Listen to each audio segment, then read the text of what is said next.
Wake that ass up. Get up and get turned up with DeDe in the morning. We get wild a bit. What's going on? Where's he been? You know, he dips in, he dips out, he does his concert. We're like, what the hell is going on? Y'all, I'm talking about the man that everybody's ready to see him. He's out on the road. Y'all got to give it up. Maxwell! Hey, Maxwell! Hey, what's going on? What's up, everybody? Good morning. Right. Good morning. Maxwell, why you do this to us? You know, you come out with your sexy self, number one. You come out real sexy, and the ladies, everybody lose our mind. And then you retreat. We don't see you anymore. And you come back. I'm like, tell me what's going on. What you been up to? I've been grappling with the same thing that everybody's been dealing with. Like everybody's been dealing with the pandemic and just trying to get, their lives back and in order. And, obviously there's a lot going on in the world. We've been through a lot. I just try to be mindful of the fact that it's not all about me. And then of Wait, course, who said that, Maxwell? Who told you that? Myself. Okay, because I'm like, yes, it is. I'm just keep it humble, keep it real. This business can, get you so lost in yourself that you have to, just ground yourself with the fact that it's really not about you. There's more to the story. I'm just back and I'm just here, I'm hawking tickets. Anybody down for tickets? Anybody tickets? I'm sorry, that's my Dave Chappelle situation, but it's not that great. It's not that great. Right. Okay. So how did you do during this whole thing and this whole lockdown? Did you do any new music? What did you work on while everybody pretty much almost had 2 years off, huh? Right. Yeah. I want to be bold and I want to be courageous, but I want to be honest. It did kind of shake me a bit, being from New York, being able to look out into the streets and see just absolute chaos happening in front of you. It was very tough to see, where I'm from, go so nuts. The will of the people, stood strong. And, I think we learned a greater lesson, as uncomfortable as it was during that time. I think we learned a greater lesson about, civil rights and just, humanity and man, boy, did we learn. Yeah, we did. We did. You know what? It was a woke moment for a lot of folks. A lot of people woke up, didn't they? Yeah, I think a lot of people really realized what was trying to be explained, and it wasn't just a game or some kind of like cult, that it was an actual real thing. So, but also, I was just very proud of the young generation. They stepped forward in a way that would make Martin Luther King so proud. If you could see that generation, I'm in my late 40s. These kids are just like, out here just doing the Lord's work, really, pretty much, which was probably what we needed to slow down for everybody to see what was going on. Cruz, you had a question? Yeah, you went a little deep. I was gonna ask something a little more fun, but my bad. In that time period of everybody chilling, the quarantine, I was going to say, did you learn something about yourself or did you pick up any hobbies? Like, did Maxwell start doing something? Like, I started making beats because I had all that extra time on my hands, right? Did Maxwell learn something new? Did he pick up a new hobby during that time? For me, I was just, I definitely did, I learned how much, I really appreciate my community, how much I really appreciate, obviously, my friends and my family. But I really got into voting, I wanted to kind of get as many young people out there to get out there and vote. And then I got on that Georgia thing too, which I didn't even know was happening. I knew about, Raphael Warnock. I knew about John Ossoff. Obviously, I'm not from, Georgia. I'm not from Atlanta. I'm from New York, but I knew that those seats were important. And so we worked throughout that process as well. So I just, I think for me, I think my my panic button for me is like, what's the solution? How can I create a solution, and how can I provide a solution for others on some level? And I just sort of kicked into that. And as soon as that was like, okay, and then things felt okay, I felt like, okay, let's get out here and let's put some music together and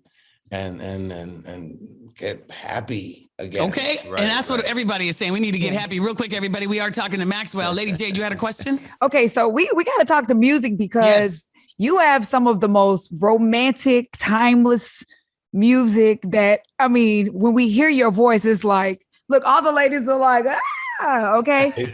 So first of all, I have to know, when did you know that you could sing? And then second, what does this process look like of you getting into this romantic mode to be able to deliver such, this judge you do? I mean, I came out of a Black woman. I mean, I think that has something to do with it.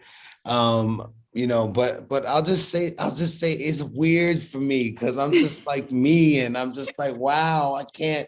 I just used to listen to like the slow jams as a kid, and the radio was like set on top of the bureau, and I used to look at it like it was like a god, and I was like, wow, oh, it's the after mix, late chill mix now, because this would be the summertime, and I could flex that in the summer. You stay up late. So for me to even be associated with music and associated with what used to come out of the radio, like I would hear you guys, not you probably, because you probably were children at that point, but I would hear personalities on air just telling me who the new records were and what the new champagne was to buy, and at the time it was what kind of Jerry curl to get. I'm just being honest. It was the 80s. So the sponsors paid for what they paid for. But yeah, that's for me. I feel like I'm part of a tradition and a family that we share a space together. All of us in the space, we share it. We get to get people motivated, especially in times like this, especially in times of crisis.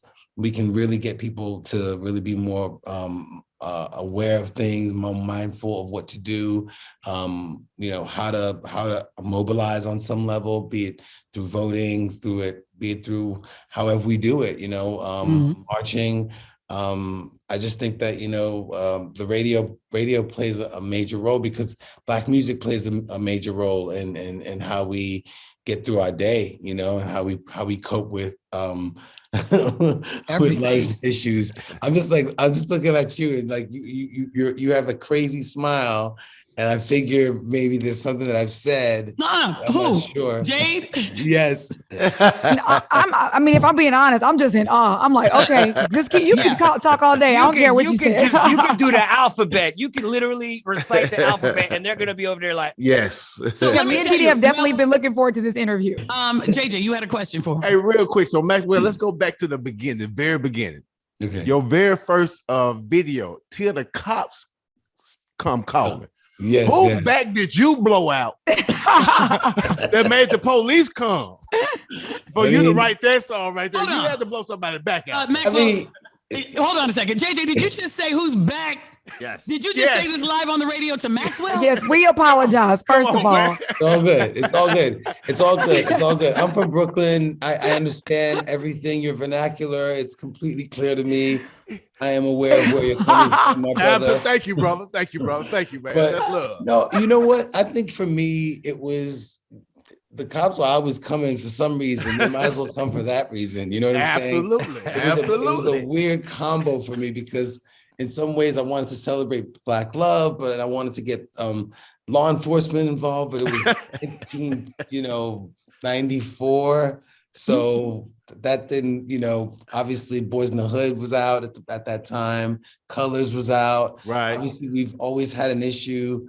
I'm so grateful also just to take it back to just on some serious, to the kids who are still fighting the same fight that we fought as when we were kids. Right. It's a little frustrating that we still are dealing with it. rest in peace, Ahmaud Arbery, rest in peace to his family, and many blessings to his family. But I mean, these things are still happening, and it's almost like, I feel like it's like we're in a surreal, like I don't know. I feel like we're getting punked or something. Maxwell, let me ask you this, because you seem to be very, very, first of all, deep. Certainly smart and intelligent. You, certainly are paying attention to what's happening in the world today. I mean, like you are like this really cool. I can sit up and have a nice glass of wine with you and talk all day. Yeah. And maybe an edible too, and I would have it, but we would sit there. But Hey, don't make me go in the cabinet now. Look, he forgot it was recorded. Cut that part out. Yeah, it's okay. But listen, so Maxwell, what were you like as a kid? Did you like how did you get into writing and music? Did you write poetry? Were you into acting as a kid? Like, what did you like doing? What were you like as a kid? I mean, I was pretty much I was a nerd. I was obviously a pretty much an avid reader very early on.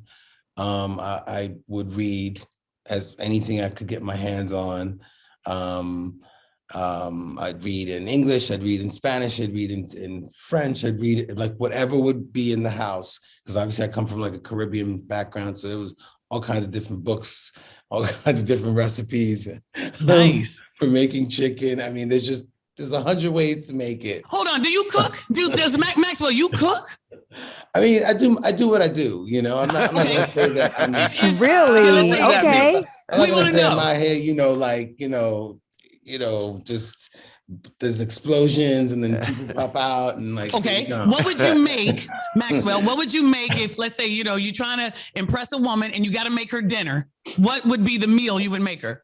Okay, so this is what I do. I would do a bronzino.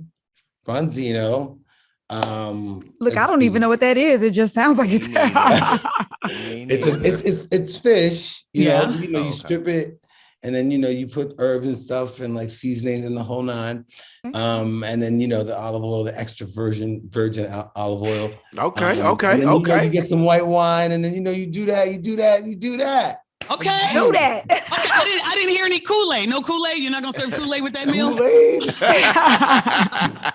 He said Kool-Aid. That's no. You said two meals though. You said you got another one though. You got another go-to. Okay, yeah. So I do that. So I got that down pat. So the other thing that I know how to do pretty okay is like breakfast. I am the king of breakfast. Okay. I'm just letting it be understood, let it be clear, be it, egg whites or no egg whites or whatever. I got you. Scramble, sunny side up. Right. So, exactly. But the whole thing is the seasoning. And we understand this. I think we all understand that it's all about seasoning. Yes. Yes. How spicy, how am I gonna get a kick in the morning? Yeah. I agree. So let me ask this. Here's another question for you, Maxwell, because like I said, Jade has talked about you all the time. We talk about concerts as how great you put on a concert. Many people say you put on that concert and outperform everybody. Stay on that stage about 8 hours. I heard you stay on the stage 8 hours. Hold up, DeDe, in a suit too. You like, I know your feet hurt in them shoes, brother. Come on. So do you, when you're practicing for your concert, let's say you're rehearsing for concerts and stuff, right? Do you have in your mind how long you want it, or when you're on stage, do you just let it go and however long it is what it is? We have union rules, obviously. So it's always a 90-minute show for me. I'm always, grateful again. I want to just, shout out Joe and definitely Anthony Hamilton for just, being part of this, because I think it's very important to kind of put Black men out there in a way that is obviously what we're reflecting and celebrating love. Because 85% of the other time, that's not what we're seeing it like. So it gives me a great pleasure to know that like that hour and a half and then and the 30 minutes or the 40 minutes or so that I get to see my boys get on stage, we're singing songs about love to the audiences that we're going to. So I'm working with the Black Promoters Coalition, which is amazing because, you know, it's an incredible group of individuals who have had so much to do with so many of the artists that have come through to the communities. And, you know, we get to put money back into the communities, into schools. We work with teachers. For me, it's like, it's more than just the show, even though the show is everything and I'm excited about it. I'm excited to perform. And so, you know, everybody be excited and go home and make love and have more kids and, you know, all that wonderful stuff. Till the cops come. Right. Exactly. But we're like no rest though, like no rest, you know what I'm saying? Yeah. Like everybody's cool, like everybody's clean on the next day. But yeah, that's kind of like where things have gone now for me. Like when I go somewhere, I know that like when I leave it, there's gonna be some more books for some students. There's gonna be some kind of maybe some surprise meeting at a school or maybe something at a hospital. These things sort of like really touch my heart more than I can explain to you. Is going on the road, you know, being able to see the audience. You know, you guys obviously, you know, just like me. You're talking through a microphone, you're speaking through speakers. I mean, you're touching many lives. Right. You don't know exactly who they are specifically. Right. You know, so for me, when I get to really specifically look out and you get to see, oh, that's who so-and-so handle is, you know, there you are. That's you for real, you know?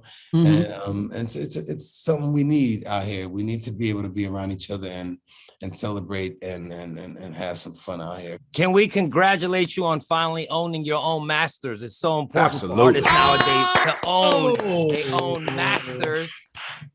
And speaking on being on stages and blazing them, could Maxwell ever do a versus, and who would be the opponent that would be worthy to sing about love on stage with you, homie? Oh man, you know, I mean, yeah, I mean, I could definitely do it. I mean, it just, for me, it's more of a celebration of music. It's like, it's not me against my brother or me against my, you know, contemporary. I see it as a celebration of music for the culture. It definitely has made a lot of young kids understand and be aware of people that they would have never known about. So that's an amazing thing about Versus.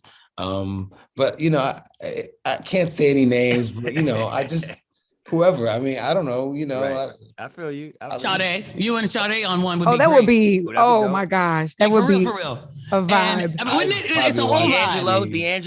D'Angelo. I mean, he's amazing. I Right. mean, And you're right. It always ends up being good for the culture. It ends up being a beautiful night of music every time. When Jada Kiss and them boys was on there with Dipset, with the Locks, Right. it just ends up becoming enjoyable and less about competition, for sure. I agree. Yeah, you know, I mean, I think you know, sometimes, you know, it's kind of up to us to kind of like set the tone so that the audience understands where everyone's coming from, you know, which is at the end of the day, we just want you to be happy. We just want you to go home.